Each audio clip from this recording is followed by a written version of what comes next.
ذہن میں اکثر خیال آتا ہے کہ انسانی زندگی میں دو متوازی لہریں ایک ساتھ چلتی ہیں۔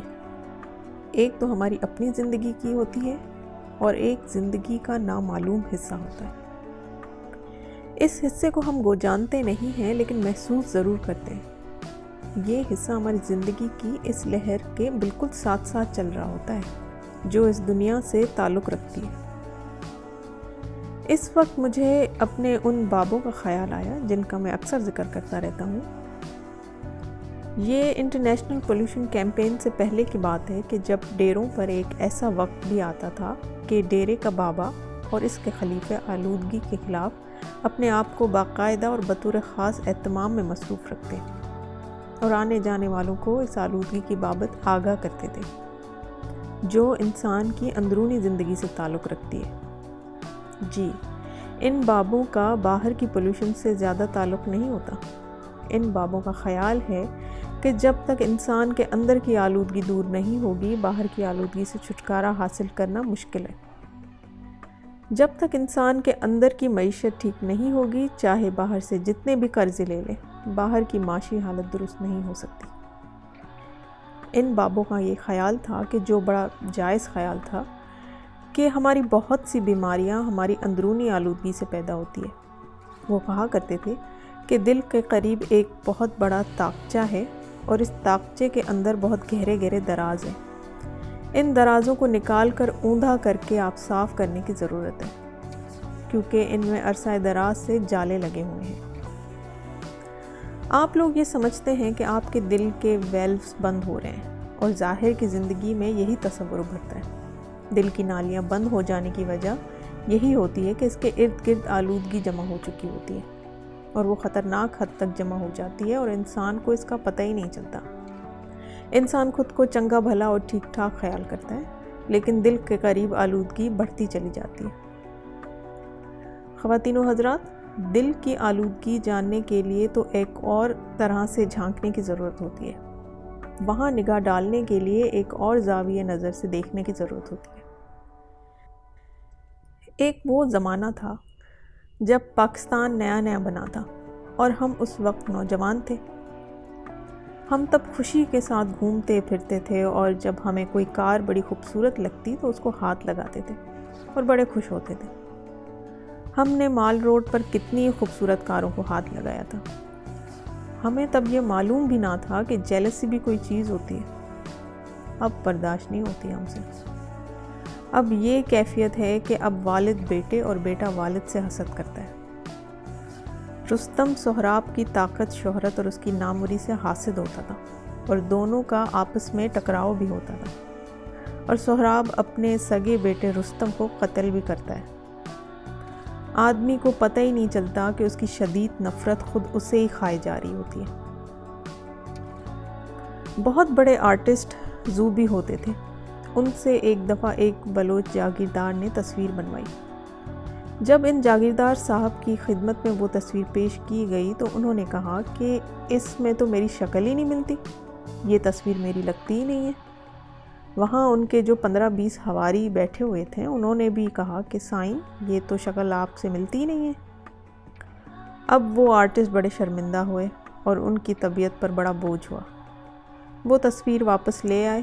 کراچی میں ان دنوں ان کے فن پاروں کی نمائش ہوئی تو انہوں نے اس نمائش میں اس تصویر کے نیچے جاگیردار کا نام مٹا کر چور لکھ دیا۔ اب ان صاحب کو بھی اس بات کی خبر پہنچی۔ وہ اپنا تلوار لے کر وہاں سے بھاگے اور انہوں نے بھی آ کر وہی تصویر دیکھی جس کے نیچے چور لکھا ہوا تھا۔ وہ پھر سخت لہجے میں آرٹسٹ سے گویا ہوئے اور کہا کہ تمہیں ایسی حرکت کرنے کی جرت کیسے ہوئی؟ آرٹسٹ نے کہا کہ یہ آپ کی تصویر نہیں ہے، آپ نے تو خود ہی کہا تھا کہ میری اس تصویر سے شکل نہیں ملتی، اور آپ کے حواریوں نے بھی یہی کہا تھا کہ حضور یہ آپ کی تصویر نہیں ہے۔ اب آپ نہ میرے اوپر کوئی کلیم کر سکتے ہیں اور نہ کوئی مقدمہ کر سکتے ہیں۔ جاگیردار صاحب کہنے لگے کہ پکڑو پیسے اور یہ تصویر میرے حوالے کرو، اور 32,000 روپے دے کر بغل میں اپنی تصویر مار کر چلے گئے۔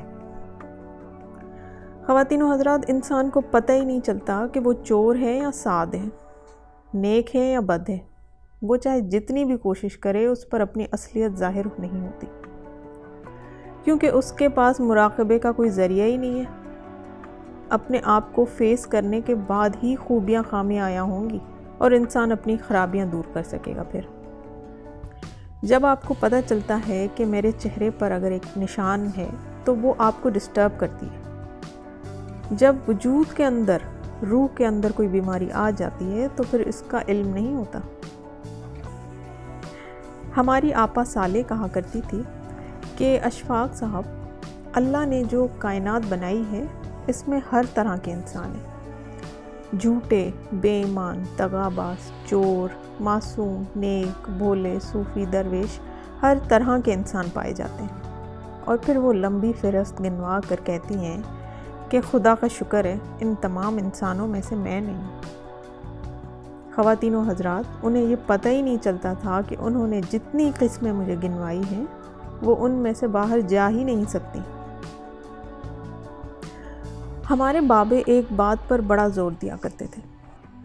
ان کا فرمان تھا کہ آپ کے دل کے اندر درازوں میں مختلف کونوں میں گلدستے پھینکے ہوئے ہیں جو عقیدت کے گلدستے ہیں، انہیں نکال کر باہر پھینکو کیونکہ ان کی بدبو شدید ہو چکی ہے۔ آپ لوگوں کو پتہ ہے کہ جب گلدستہ پانی میں کافی دیر تک پڑا رہے تو پھر اس کے اندر بدبو پیدا ہو جاتی ہے اور پھر وہ سنبھالی نہیں جاتی۔ بابے کہتے تھے کہ ان پوسیدہ گلدستوں کو نکال کر پھینکنا بہت ضروری ہے۔ اب ہم ان سے جھگڑا کرتے کہ بابا جی، عقیدت کے گلدستوں کو کیسے اور کیوں کر دل سے باہر نکال پھینکا جائے؟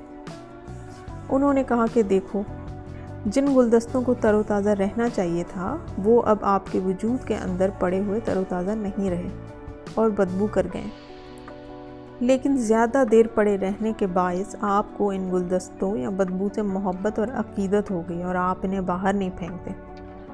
حالانکہ خدا نے انسانی جسم بہترین ساخت پر بنایا ہے، یہ نہا دھو کر صاف ہو کر اچھا ہو جاتا ہے، لیکن اب اندر کی بدبو نہیں جاتی۔